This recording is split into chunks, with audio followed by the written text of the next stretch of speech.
sebabnya maka engkau hendak menyatakan dirimu kepada kami, kepada murid-murid yang 12 orang itu, yang 12 biji itu, kepada kami, bukan kepada dunia. Maka Yesus menjawab bagian itu, jika seorang mengasihi aku, kata dia ya.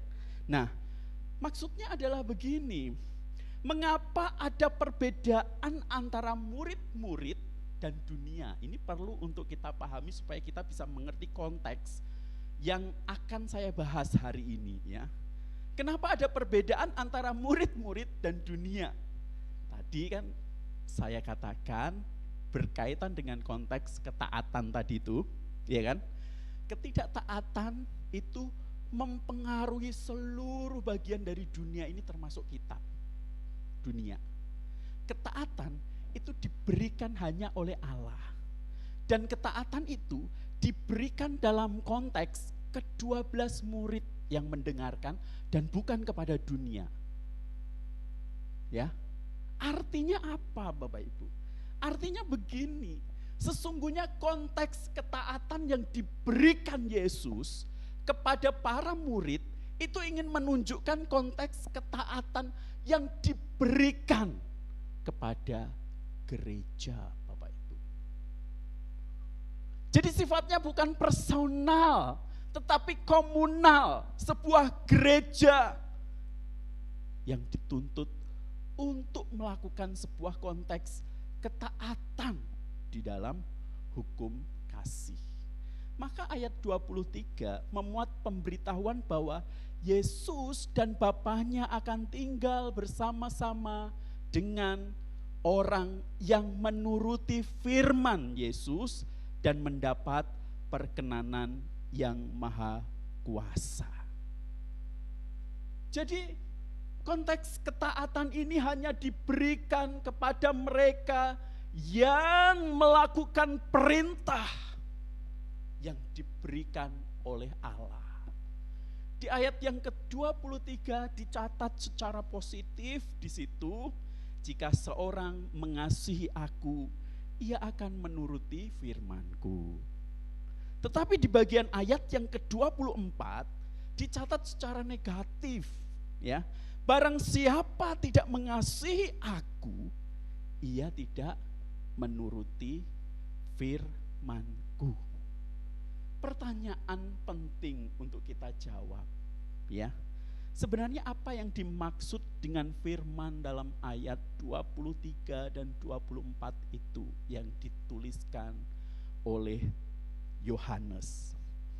Apakah artinya itu adalah semua pengajaran yang telah diberikan Yesus kepada para murid? Memang begitulah kesan yang didapat. Namun, bila kita pikirkan lebih lanjut, makin terang yang dimaksudkan, ini adalah sebuah perintah baru. Sebuah apa? Perintah baru untuk saling mengasihi yang minggu lalu disampaikan di dalam khotbah hari Minggu. Siapa yang hadir minggu lalu? Ya, tentang kasih. Tentang kasih inilah Tuhan Yesus mengungkapkan kepada para murid untuk mereka hidup saling mengasihi di antara satu dengan yang lain. Untuk mereka menunjukkan sebuah hidup yang berbeda antara kehidupan mereka sebagai gereja Tuhan dengan dunia yang hidup di dalam ketidaktaatan. Tetapi gereja Tuhan hidup di dalam kasih. Maka tidak heran kalau kita memperhatikan di bagian ayat 23, di bagian yang B, Bapakku akan mengasihi dia dan kami akan datang kepadanya dan diam bersama-sama dengan dia. Sebuah pemahaman yang begitu indah bahwa di dalam konteks para murid yang adalah gereja Tuhan, Allah hadir bersama-sama dengan mereka di situ. bersama-sama dengan kita. Jadi kehadiran Allah di dalam kehidupan kita di dunia ini itu hanya ada di dalam konteks gereja, Bapak Ibu. Hanya ada di dalam konteks gereja. Kalau kita menjadi bagian dari anggota gereja yang adalah murid Tuhan Yesus, maka sesungguhnya kita layak untuk bersukacita dan berbahagia. Ya. Oleh karena itu, perpisahan antara Yesus dengan murid-muridnya tidak lagi perlu menjadi hal yang menggelisahkan. Aduh, berpisah dengan Tuhan Yesus itu bukanlah sesuatu yang menggelisahkan. Bahkan seharusnya menjadi alasan untuk bersukacita. Karena Tuhan Yesus hadir di tengah-tengah kehidupan gerejanya, Bapak Ibu. Yesus akan berada dengan Bapanya yang dikatakan lebih besar daripadanya, dan keduanya akan ada bersama dengan kita, gereja Tuhan. Ya. Nah, terkait dengan inilah Tuhan Yesus menjanjikan seorang penolong. Ya. Kita pasti sudah paham bagian ini, ya. Nah, dalam bahasa Yunani yang disebut penolong itu adalah parakletos. Ya. Dikatakan, semuanya itu kukatakan kepadamu selagi aku bersama-sama dengan kamu, tetapi penghibur, yaitu Roh Kudus yang akan diutus oleh Bapa dalam namaku, dialah yang akan mengajarkan segala sesuatu kepadamu dan akan mengingatkan kamu akan semua yang telah kukatakan kepadamu. Nah, parakletos inilah dia yang dipanggil untuk mendampingi, untuk menolong, untuk menjadi pembela di hadapan dunia. Maka Bapak Ibu, kalau Bapak Ibu tahu gereja itu dari dulu itu diserang dan akan dihancurkan oleh berbagai hal.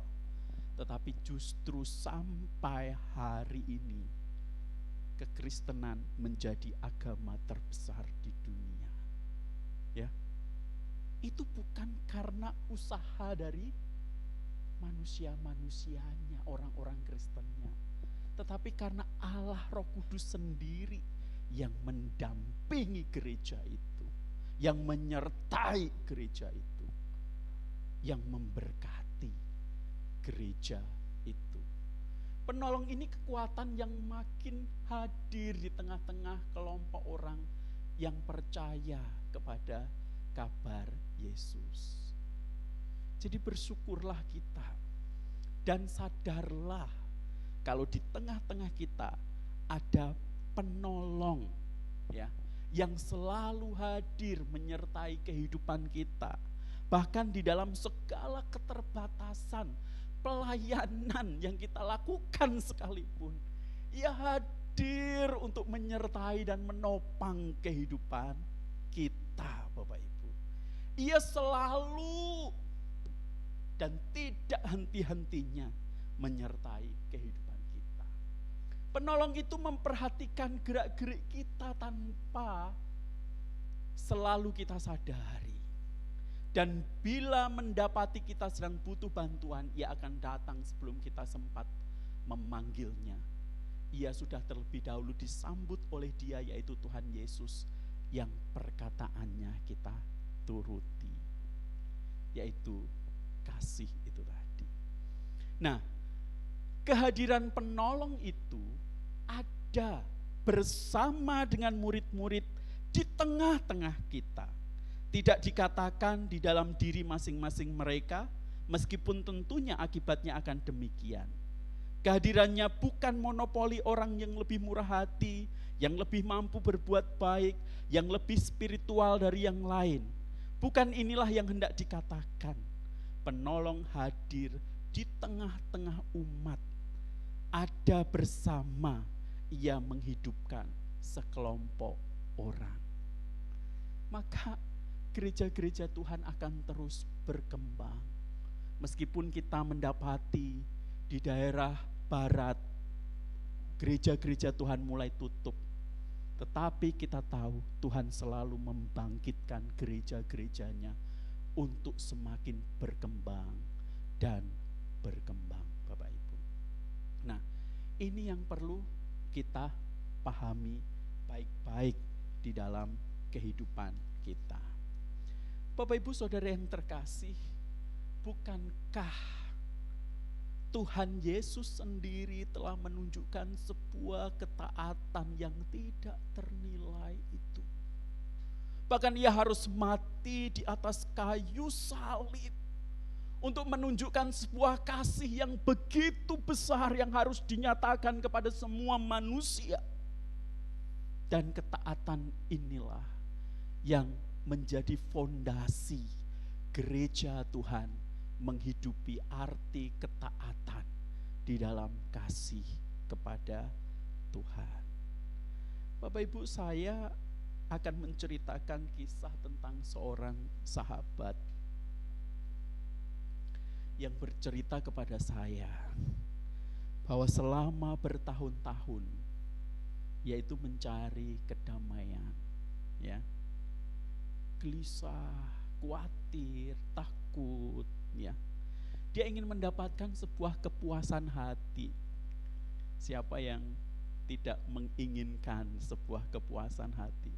Karena di dalam dasar hati kita ada sesuatu yang bolong, yang selalu menganga untuk diisi, dan apapun ketika masuk ke situ selalu kurang. Ya. Ia dan suaminya membangun usaha yang sukses sehingga ia mampu membeli rumah yang besar. Ya. Ia mampu membeli rumah yang besar, pakaian mewah dan perhiasan mahal. Semuanya itu ia dapatkan. Dia bekerja keras sedemikian rupa. Namun Bapak Ibu, semua harta, pertemanannya, kesuksesannya, ya, dengan orang-orang yang berpengaruh tidak juga memuaskan hatinya akan kedamaian. Dia masih kurang, merasa kurang, ada yang kurang terus di dalam dirinya. Lalu suatu hari ketika ia merasa terpuruk dan putus asa, seorang teman membawakannya kabar baik tentang Tuhan Yesus. Dia menceritakan tentang Tuhan Yesus. Dia ceritakan tentang gereja sebagai komunitas di mana mereka bersama-sama saling mengasihi satu dengan yang lain. Pada saat itulah ia mengalami perjumpaan secara pribadi dengan Tuhan Yesus yang adalah Sang Raja Damai. Dan pemahamannya tentang arti kedamaian dan kepuasan sejati akhirnya ditemukan hanya ketika Tuhan Yesus itu diam di dalam kehidupannya dan dia menjadi bagian dari anggota sebuah gereja. Bapak Ibu Saudara yang terkasih, kalau seorang teman saja dia baru menemukan Tuhan Yesus dan mendapatkan damai itu, terlebih kita yang sebenarnya kita sudah ada di dalam sebuah komunitas gereja. Apakah sesungguhnya kita masih mencari dan mencari damai itu? Apakah sesungguhnya kita masih mencari dan membutuhkan kepuasan di dalam hati kita, tanpa kita sadari bahwa kepuasan sejati sesungguhnya adalah kehadiran Tuhan Yesus, Roh Kudus yang hadir di dalam komunitas umat percaya, yaitu gerejanya. Kita tidak akan pernah menemukan kepuasan itu di dunia, ya, karena janji yang dinyatakan Tuhan Yesus tentang kehadiran Allah itu hanya ada di dalam gereja Tuhan. Maka dari itu Bapak Ibu Saudara yang terkasih, mari hidupilah kasih yang telah diajarkan Tuhan Yesus di dalam konteks kita bergereja bersama-sama di tempat ini. Dan yakinlah, ketika kita mentaati perintahnya di dalam hidup, di dalam kasih itu, maka dunia akan melihat bagaimana Allah menyatakan dirinya melalui kehidupan kita sebagai gereja Tuhan. Bapak Ibu, gereja kita sudah 12 tahun. 2 minggu lagi kita ulang tahun. Ya, tanggal 8 Juni. Nanti semuanya tolong hadir di momen ulang tahun gereja yang sedang dipersiapkan oleh Pak Andrian dan tim ya sebagai ketua panitia. Lika-liku perjalanan pasti ada. Masalah silih berganti selama 12 tahun pasti ada. Konflik sana sini pasti ada. Tetapi jangan lupa, gereja ini milik Tuhan. Tuhan yang menyertai, Tuhan yang hadir di tengah-tengahnya, ya. Sekitar usia 7 tahun, kita waktu itu masih sedikit pengurusnya, ya, hanya kita hamba Tuhan. Kita menyanyikan lagu ini, Bapak Ibu. Mari kita saksikan video berikut ini ya.